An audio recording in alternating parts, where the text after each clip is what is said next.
Listen to me improvise over this C minor 7 in root position.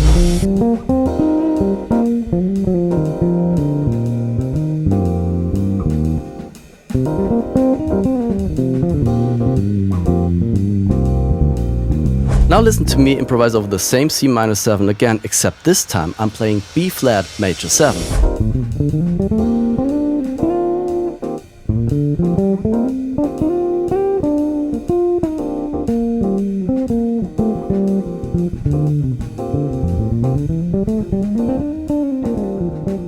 Hear the difference? What I just did was light up 3 upper structures inside that minor chord, and I did it with one easy memory trick. In this video I'll give you 3 dead simple shapes for minor 7th chords that make you sound more sophisticated and colorful, plus a memory trick that ties them all together. Are you ready for this? I'm Sasha on bass. Let's go.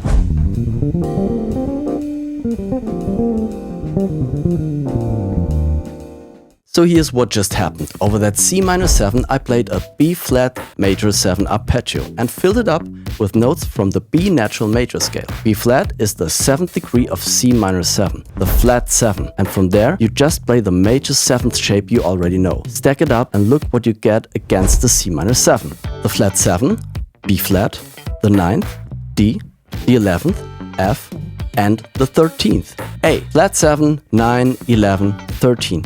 3 upper structures in one shape, and that's where that rich, colorful sound comes from. Listen again.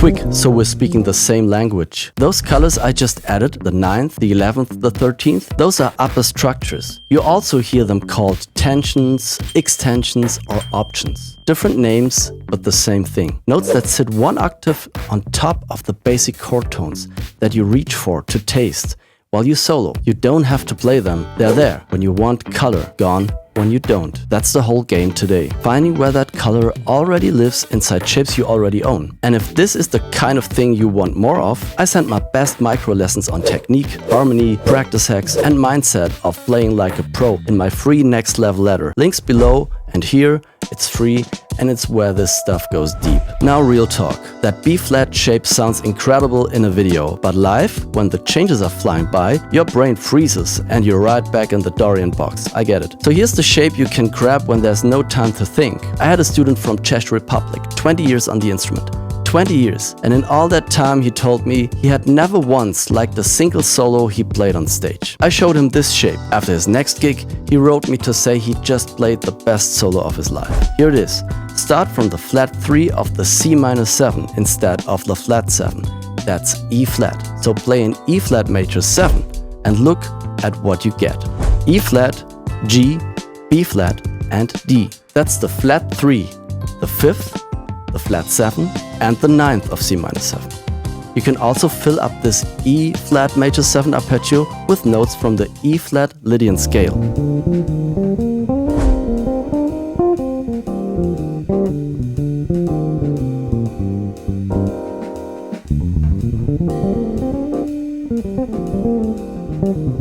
This is the most common approach, I think, and it's the easiest entry point. You're sitting right on the core chord tones with just one bit of color on top.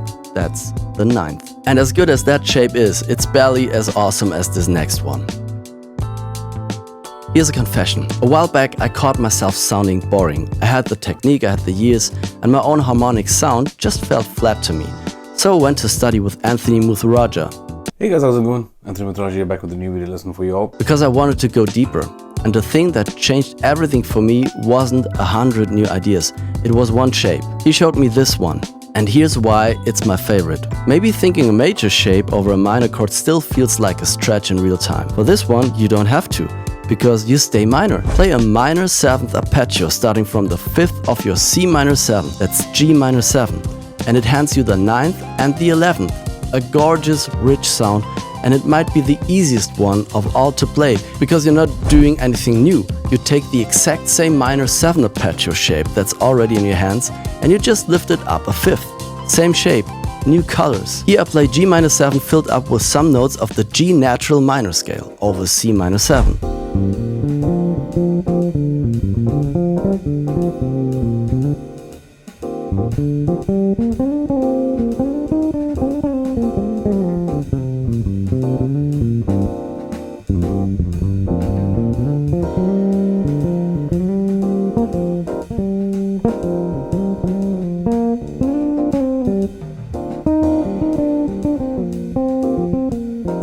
Now you might be thinking, 3 shapes are great, but how am I supposed to remember all of them when the tune's actually moving? Here's why you won't forget them. Line up everything we've touched, by degree, and look at what kind of arpeggio sits on each one. Root, that's your minor 7 home bass. Flat 3, major 7, that was E flat. 5th, minor 7, that was G minor. Flat 7, major 7, that was B flat. Minor, major, minor, major. It alternates. That's your memory trick. You're not memorizing 3 unrelated shapes. You're memorizing one pattern that rocks back and forth. Minor, major, minor, major. Once that's in your ear, you'll always know what's waiting on every degree of the chord. That's the system. 3 shapes, 2 patterns, all built from arpeggios you've owned for years. Look, I know what it's like to put in the hours, the years, and still hear scales coming out of your hands when what you wanted was music. I've been the fellow sufferer in that room, and what I've learned is that the gap between us and the players we admire usually isn't just talent, and it isn't just time. It's also a system. This is one, and it is your time now.